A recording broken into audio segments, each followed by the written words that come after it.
Good morning बच्चों, मैं लोकेश साहू, प्रयास कोचिंग सेंटर, भानु प्रतापपुर, कांकेर, छत्तीसगढ़।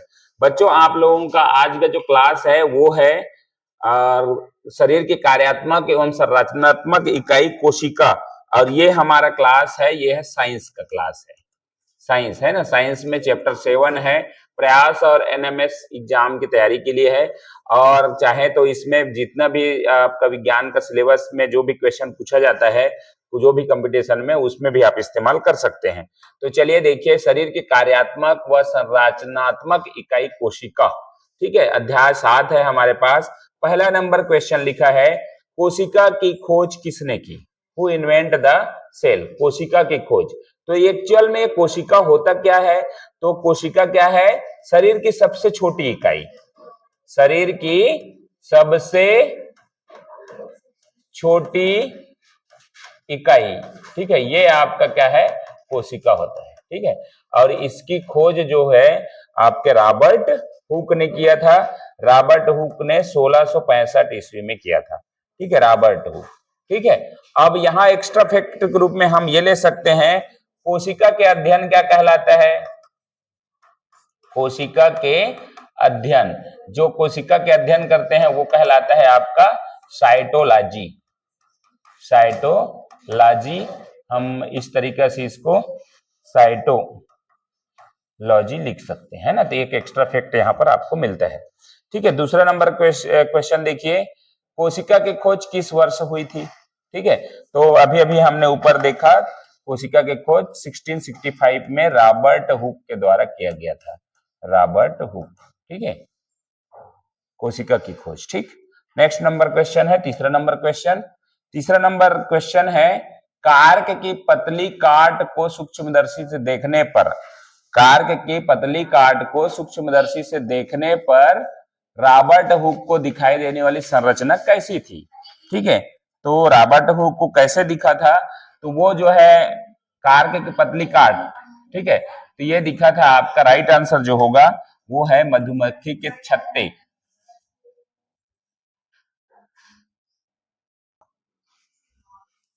चलिए, नेक्स्ट क्वेश्चन है आपका चौथा नंबर, सभी जीवों के शरीर की रचनात्मक और कार्यात्मक इकाई कहलाती है। ठीक है, functional and structural unit of all living organism is called. तो ये कहलाती है कोशिका, सेल्स कहलाती है ना। तो ये इसका डेफिनेशन है।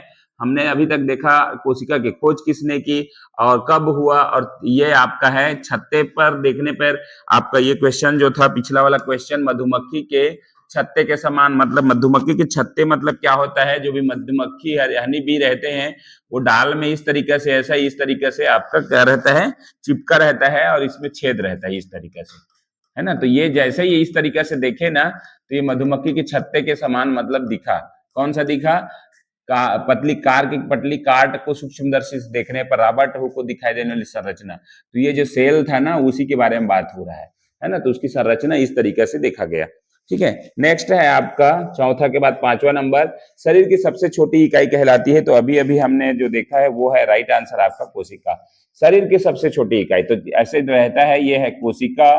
कोशिका के बाद होता है उत्तक, जिसको टिश्यू बोलते हैं। उत्तक से अंग, ठीक है, अंग से अंग तंत्र, है ना। इससे के बाद और बहुत सारा करने के बाद शरीर बनता है ना। तो ये आपका इसका स्ट्रक्चर वो रहता है, क्रम रहता है। एक कोशिका, छोटी कोशिका से उत्तक बनता है, उत्तक से अंग, अंग से अंग तंत्र, ऐसे करके शरीर लास्ट तक इसमें और है, जीव मंडल वगैरह बहुत सारा चीज है ना। तो ये सब बनता है, शरीर बनता है। तो इस तरीका से इसकी संरचना होती है। सबसे छोटी इकाई हमारा जो है वो है आपका कोशिका। ठीक है, नेक्स्ट क्वेश्चन है 6 नंबर क्वेश्चन, जिन जीवों का शरीर मात्र एक कोशिका का बना होता है उसको क्या बोलते हैं? तो ये बोलते हैं आपका एक कोशिकीय जीव। मात्र एक कोशिका से बनेगा उसको क्या बोलेंगे हम? एक कोशिकीय जीव। जैसे कि आपका है अमीबा, पैरामीशियम, युग्लिना, है ना। इस तरीके से जो आते हैं वो आपका एक कोशिकीय जीव होते हैं। मात्र एक सेल रहता है उसमें, जो भी आपका है यूनिसेल्युलर जिसको बोलते हैं। और मल्टी सेल में जो रहता है, बहुकोशिकीय वाला जो रहता है वो रहता है आपका, जैसे शरीर है हमारा शरीर, जैसे मानव शरीर है, जो भी है आपका मानव शरीर में, ये बहुकोशिकी रहता है। कोई भी जीव जंतु आप देखेंगे तो वो बहुकोशिकी। और ये अमीबा, पैरामीशर, युग्लिना, बैक्टीरिया, जीवाणु भी आपका उसी का ही रहता है। तो ये जो है आपका एक कोशिकी और बहुकोशिकी में क्या है डिफरेंस है। बहुत सारे कोशिकाओं से मिलकर बनेगा, क्योंकि यहाँ पर आपने देखा था पिछले में कोशिका सिर्फ कोशिका था, कोशिका से जो मिलकर बनता है उत्तक से बनता है। तो बहुत सारा जो कोशिका मिलकर उत्तक बनाएंगे, उत्तक से अंग बनाएंगे, अंग से अंग तंत्र बनाएंगे, शरीर बनाएंगे। तो वो जो शरीर बनता है किसी भी जीव का, तो उसमें बहुत सारा चीज आपका सेल्स मिला रहता है, तो ये बहुकोशिकीय जीव कहलाता है। अमीबा और पैरामीशियम जीव उदाहरण है। तो किसका उदाहरण है अमीबा और पैरामीशियम? तो ये आपका एक कोशिकीय है। किसका है? एक कोशिकीय जीव। अभी अभी मैंने बताया अमीबा, पैरामीशियम, युग्लिना, ठीक है, इस तरीके के जीव हैं। और यहाँ पे नेक्स्ट 8वां नंबर क्वेश्चन में भी दिया गया है, इसमें आपको दिया गया है निम्न में से कौन एक कोशिकीय जीव के अंतर्गत आते हैं? तो अमीबा भी आता है, पैरामीशियम भी आता है, युग्लिना भी आता है, अमीबा भी आता है, क्लेमाइडोमोनास बैक्टीरिया। ये आपको 6 जो है ना एकदम याद रख लेना है, ठीक है। ये ही आपका कौन सा एक कोशिकीय जीव है, कौन सा नहीं है? तो सभी के सभी आपका एक कोशिकीय है। अभी ऊपर में मैंने 3-4 को बताया था, अमीबा बताया था, पैरामीशियम बताया था, युग्लिना बताया था, ठीक है, बैक्टीरिया भी बताया था, ठीक है। तो आपका क्लेमाइडोमोनास मतलब 5 आपका जो है ये, इसको आप जीव को लिख लीजिए, ठीक है, कि ये आपका ये 5 जो है एक कोशिकीय जीव के अंतर्गत आते हैं, ठीक है। बाकी जितने भी आएंगे वो यहाँ आपके बहुकोशिकीय में आ जाएंगे, ठीक है। चलिए नेक्स्ट है आपका 9 नंबर क्वेश्चन। वह जीव जो एक से अधिक कोशिकाओं के बने होते हैं, वही चीज है आपका नेक्स्ट नंबर है आपका, एक से अधिक कोशिकाओं से मिलकर बना है, तो वो क्या कहलाएगा? और उसके जो समूह है वो क्या कहलाएगा? तो ये आपका है बहुकोशिकीय जीव, ठीक है। आपका है कितना? बहुकोशिकीय जीव कहलाएगा, ठीक है। मल्टी सेल्स, जिसमें एक से अधिक कोशिका है।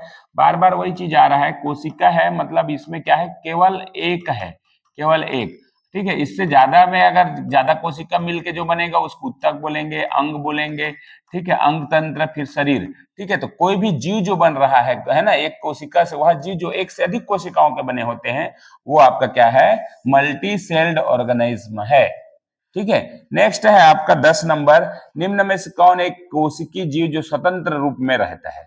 ठीक है, एकमात्र जीव जो स्वतंत्र रूप में रहता है, फ्री मतलब वो मूवमेंट करता है, इंडिपेंडेंटली क्या रहता है, वो है आपका अमीबा। क्या है? अमीबा। कौन सा एक कोशिकीय जीव है जो स्वतंत्र रूप में रहता है, फ्री रहता है एकदम? तो अमीबा आपका राइट आंसर होगा। नेक्स्ट है आपका 12 नंबर क्वेश्चन। सभी पादप व जंतु कोशिकाओं में जीव द्रव्य के चारों ओर एक पतली लचीली झिल्ली होती है, ठीक है। सभी पादप व जंतु कोशिका, देखिए हमारे पास हम देखेंगे तो जीव को 2 भागों में बांटा गया है। एक बांटा गया है पादप में, और एक होता है जीव, जंतु में बांटा गया है ना, एनिमल। जो भी एनिमल है जो चल फिर सकते हैं वो एनिमल में आते हैं, और पादप जो है प्लांट है ना, जो कि गति नहीं करते, अपने जगह स्थिर रहते हैं। तो ये 2 भागों में बांटा गया है, पादप और जंतु में। तो पादप, सभी पादप और जंतु कोशिका में जीव द्रव्य के चारों ओर, अगर हम इसके संरचना देखें ना, तो ऐसे जीव द्रव्य रहता है। जीव द्रव्य इसको बोलते हैं प्रोटोप्लाज्म। जीव द्रव्य को क्या बोला जाता है? प्रोटोप्लाज्म बोला जाता है। और प्रोटोप्लाज्म के चारों ओर क्या बोला गया है? पतली लचीली झिल्ली होती है ना। जैसे कि ये प्रोटोप्लाज्म है, तो यहाँ चारों ओर क्या होगा? पतली लचीली झिल्ली होगा, फ्लेक्सिबल आपका एक झिल्ली होगा, ठीक है, मेम्ब्रेन होगा, इलास्टिक मेम्ब्रेन, वो कहलाता है। तो वो क्या कहलाता है? तो ये है आपका राइट आंसर, प्लाज्मा झिल्ली, प्लाज्मा मेम्ब्रेन के नाम से जाना जाता है।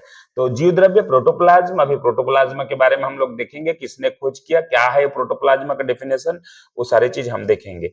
उसके चारों ओर बोला गया है एक पतली लचीली झिल्ली पाई जाती है, उसको बोलते हैं प्लाज्मा झिल्ली, ठीक है। तो इसका राइट आंसर क्या होगा? आपका प्लाज्मा झिल्ली, ठीक है, प्लाज्मा झिल्ली आपका राइट आंसर होगा, ठीक है। नेक्स्ट है 12 के बाद आपका 13 नंबर क्वेश्चन। 13 नंबर क्वेश्चन है ये, निम्न में से कौन एक जीवित व अर्ध पारगम्य होती है जो प्रोटीन व वसा से बनी होती है? ठीक है, क्या होता है? प्रोटीन या वसा, आप बोल सकते हैं लिपिड भी बोल सकते हैं, यहाँ पर क्या बोलेंगे? लिपिड, है ना। ये इसमें क्वेश्चन में आपका आता है, निम्न में से कौन सी एक जीवित व अर्ध पारगम्य होती है जो प्रोटीन व वसा या लिपिड से बनी होती है? ठीक है, प्रोटीन, वसा या लिपिड से बनी होती है, तो वो है आपका प्लाज्मा झिल्ली। प्लाज्मा झिल्ली जिसके बारे में हमने अभी अभी देखा, प्लाज्मा मेम्ब्रेन कहाँ पाया जाता है, तो प्रोटोप्लाज्मा के चारों ओर पतली झिल्ली होती है जिसको प्लाज्मा मेम्ब्रेन कहते हैं, और वो जो है क्या होती है, जीवित व अर्धपारगम्य होती है, जो प्रोटीन वसा या लिपिड से बनी होती है। अब अर्धपारगम्य क्या है, तो मतलब आधा, मतलब पारगम्य मतलब पूरी पूरी आर पार दिखने वाली, अर्धपारगम्य मतलब क्या होता है, आधा दिखता है, आर पार आधा दिखने वाली, ठीक है। प्रोटीन व लिपिड वसा से बनी होती है, तो वो है आपका प्लाज्मा झिल्ली, प्लाज्मा मेम्ब्रेन। निम्न में से कौन प्लाज्मा झिल्ली के कार्य हैं, तो कार्य है प्लाज्मा झिल्ली जिसके बारे में हम लोग देखे अभी कि एक जीव द्रव्य है, प्रोटोप्लाज्मा है, प्रोटोप्लाज्म या जीव द्रव्य, उसके चारों ओर हमने देखा कि क्या पाया जा रहा है, प्लाज्मा मेम्ब्रेन पाया जा रहा है, प्लाज्मा मेम्ब्रेन या प्लाज्मा झिल्ली ये पाया जा रहा है। तो इसके कार्य क्या है, इसके कार्य क्या क्या चीज है, कार्य फंक्शन आपको ध्यान रखना है। तो कोशिका का आकार बनाने में सहायता करता है ये, कोशिका सेल्स को मतलब क्या करता है, आकार देता है, ठीक है, पहला। दूसरा, कोशिका में भिन्न अणुओं के आने जाने पर नियंत्रण करता है, अगर सेल्स में किसी भी प्रकार के अदर मटेरियल आ गया तो उसको आने जाने पर क्या करेगा, कंट्रोल करेगा। कोशिका को सुरक्षा व सहारा प्रदान करता है। तो ये जो महत्वपूर्ण 3 कार्य आप देख रहे हैं ये आपके है, उपरोक्त सभी आपका राइट आंसर होगा, तो डी नंबर आपका आंसर सही होगा। सभी कार्य वो प्लाज्मा मेम्ब्रेन का होता है, ठीक है। चलिए 15 नंबर क्वेश्चन है। 15 नंबर क्वेश्चन, पादप कोशिका में प्लाज्मा झिल्ली को बाहर से घिरे हुए एक आवरण पाया जाता है। पादप कोशिका में प्लाज्मा झिल्ली। अब देखिए यहां पर हमने देखा था एक जीव द्रव्य देखा था, ठीक है, उसके बाद एक मेम्ब्रेन देखा जिसको हमने क्या बोला, प्लाज्मा मेम्ब्रेन बोला, प्लाज्मा झिल्ली बोला, प्लाज्मा झिल्ली या प्लाज्मा मेम्ब्रेन बोला। और इसी को प्लाज्मा मेम्ब्रेन को एक और मेम्ब्रेन है घेरे हुए एक आवरण पाया जाता है, ठीक है। एक आवरण मतलब फिर से इसको एक क्या पाया जाएगा, एक और प्लाज्मा झिल्ली को भी एक और लेयर जो है ना उका करके रखेगा, ढक करके रखेगा, उसको क्या बोलते हैं, तो ये बोलते हैं आपका सेल वाल, कोशिका भित्ति, है ना, कोशिका भित्ति, जो कि केवल और केवल कोशिका भित्ति किसमें पाया जाता है, पादप कोशिका में पाया जाता है, ये भी ध्यान रखिएगा, है ना। हमने 2 बताया, पादप कोशिका, एक तो बताया जीव को पादप और एक दूसरा था जंतु। तो ये एकमात्र अंतर जो भी है ये है, पादप कोशिका में कोशिका भित्ति पाया जाता है, जंतु कोशिका में नहीं, ऐसा मतलब एक अंतर आज देख सकते हैं। तो इसको क्या बोलते हैं, जो लेयर पाया जाता है उसको बोलते हैं कोशिका भित्ति, सेल वाल, ठीक है, सेल वाल। तो ये है आपका राइट आंसर 15 नंबर का, ठीक है। चलिए अगला क्वेश्चन है आपका ये, निम्न में से कौन सेलुलोज की बनी दृढ़ एवं निर्जीव रचना होती है जो कोशिका के निश्चित आकृति प्रदान करती है, कोशिका को निश्चित आकृति प्रदान करेगी, कोशिका को निश्चित आकृति प्रदान करती है, ठीक है।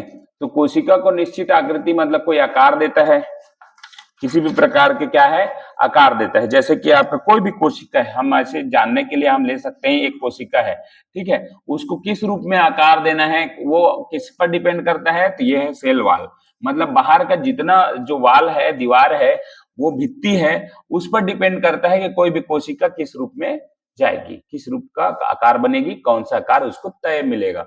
तो ये आपका राइट आंसर है, कोशिका भित्ति के कारण ही क्या बनती है, और जो सेलुलोज की बनी होती है ये भी है।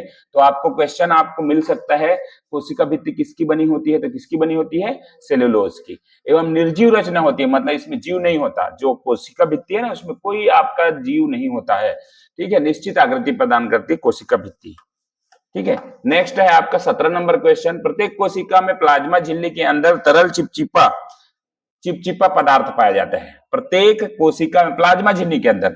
तो देखिए यहां पर आपको मैंने बोला हमने 2 लेयर बनाया था, एक लेयर ये था, दूसरा लेयर एक और था, तीसरा लेयर एक और था, ठीक है। अब हमने शुरुआत जहां से किया था यहां से किया था, इसी को बोलते हैं जीव द्रव्य, क्या बोलते हैं, जीव द्रव्य, या तो बोलेंगे प्रोटोप्लाज्म,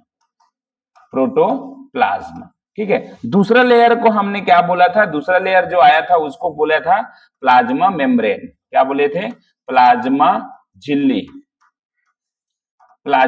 बोले। तीसरा मेम्ब्रेन जो ऊपर में, और इसको प्लाज्मा मेम्ब्रेन को भी एक लेयर प्रदान करता है, वो बताया कोशिका भित्ति, सेल वाल, ठीक है, ऐसा 3 हमने दिया। तो अब इस बार ये सवाल जो है अंदर से पूछा गया है, प्रत्येक कोशिका में प्लाज्मा झिल्ली के अंदर तरल चिपचिपा पदार्थ पाया जाता है जो कहलाता है। ठीक है, तो आपका क्या हो गया, इसी के बारे में हम शुरुआत इसी से किए थे और वही चीज को फिर पूछा गया है। तो ये क्या है, जीव द्रव्य कहलाता है। क्या है, जीव द्रव्य। ठीक है, अब यहाँ पर जीव द्रव्य में हम आप एक्स्ट्रा फैक्टर के रूप में लिख सकते हैं, है ना, खोज किसके, जीव द्रव्य, है ना, जीव द्रव्य बहुत अच्छा चीज है। इसका अब हम लोग खोज के बारे में लिखते हैं, खोजा किसने, जीव द्रव्य को किसने खोजा। तो ये आपका राइट आंसर आपको लिखना है, एक तो फेलिक्स डुजार्डिन, फेलिक्स जुडार्जिन, है ना, ये है आपका जुडार्जिन। ठीक है, डुजार्डिन 1835 में, ठीक है, 1835 में खोजा गया। ठीक है, ये आपको ध्यान रखना, फेलिक्स जुडार्जिन, जिसने क्या किया, जीव द्रव्य की खोज किया। ठीक है, ठीक है, एक और है, हालांकि वहां पर इसका क्वेश्चन और है, जीव द्रव्य को जीवन का भौतिक आधार किसने कहा। ठीक है, जीवन का मूलभूत तत्व कहा पुरकिंजे ने, इसको जीव द्रव्य को जीवन का मूलभूत तत्व कहा। किसने कहा, एक्स्ट्रा है ये, पुरकिंजे एक वैज्ञानिक हुए, है ना, जिसने कहा कि जीव द्रव्य को जीवन का मूलभूत तत्व कहा, है ना, मतलब जो भी जीव है उसका मूलभूत तत्व के रूप में इसको परिभाषित किया, वो था पुरकिंजे। अब खोजा किसने, फेलिक्स जुडार्जिन। ठीक है, ये है आपका 17 के बाद चलते हैं 18 नंबर। 18 नंबर क्वेश्चन है, जीवों में सभी जैविक प्रक्रियाओं को संपन्न कराने वाली अंग कोशिकांग। ठीक है, जीवों में सभी जैविक प्रक्रियाओं को संपन्न करने वाली अंग या कोशिकांग कहाँ पाए जाते हैं। तो जितने भी आपका हमने देखे, अभी जीव द्रव्य बोल रहे थे, बहुत इंपॉर्टेंट फैक्ट है, बहुत इंपॉर्टेंट चीज है जीव द्रव्य। ठीक है, प्रोटोप्लाज्म, इसमें सारे जो है सभी जैविक प्रक्रियाओं को संपन्न करने वाली पूरे अंग पाए जाते हैं। अगर हम जीव द्रव्य को बड़ा रूप में ऐसा हम देखें तो इसमें बहुत सारा अंग पाए जाएंगे, जैसे कि आपका हो गया माइटोकॉन्ड्रिया, जैसे कि राइबोसोम, जैसे कि आपका क्रोमेटिन जाल, बहुत सारा चीज आपको यहाँ पर आगे दिखा जाएगा, जैसे कि ये है कोशिका द्रव्य, अंतःप्रविष्ट जालिका, माइटोकॉन्ड्रिया, राइबोसोम, है ना, बहुत सारे चीज इसमें आएंगे। तो ये जीव द्रव्य ही है मेन, जहां पर पूरे कोशिका का अंग पाए जाते हैं। ठीक है, इसीलिए पुरकिंजे ने इस जीव द्रव्य को क्या कहा था, कोशिका जीव का मूलभूत तत्व के नाम से जाना गया। ठीक है, नेक्स्ट है 19, जीवन का भौतिक आधार कहलाता है। तो यही है आपका जीवन का भौतिक आधार के नाम से जाना गया, वो है आपका जीव द्रव्य, प्रोटोप्लाज्म। ठीक है, और लास्ट 20 नंबर क्वेश्चन देखते हैं, जीव द्रव्य को जीवन का भौतिक आधार किस वैज्ञानिक के द्वारा कहा गया। तो इसका राइट आंसर है, वो है, देखो, जीवन का भौतिक आधार के रूप में कहा गया, ये हक्सले है, लेकिन एक मैंने अभी अभी बताया, जीव का मूलभूत तत्व के नाम से जाना गया, तत्व कहा, वो कहा पुरकिंजे ने, पुरकिंजे। ये दो सवाल एक जगह आप रखें तो बिल्कुल याद हो जाएगा, जीवन का भौतिक आधार हक्सले ने कहा, ठीक है, और जीव का मूलभूत तत्व कहा, तत्व के नाम से जाना गया, तो ये पुरकिंजे ने कहा। ठीक है, तो ऐसा फैक्ट आपको थोड़ा बहुत आपको एक जगह रखना चाहिए ताकि आपको याद आसानी से रहे। दो फैक्ट आपको ये क्वेश्चन बन सकता है। ठीक है, तो चलिए, ये तो था हमारा पहला पार्ट ऑब्जेक्टिव का, साइंस का, चैप्टर नंबर 7 कोशिका। ठीक है, इसी तरीके से आपका 21 से लेकर आगे वीडियो जो बनेगा वो आपका पार्ट 2 होगा। ठीक है, तो चलिए वीडियो को यहीं पर समाप्त करते हैं। वीडियो अच्छा लगा लाइक शेयर कमेंट करें, चैनल को सब्सक्राइब करें। Thank you.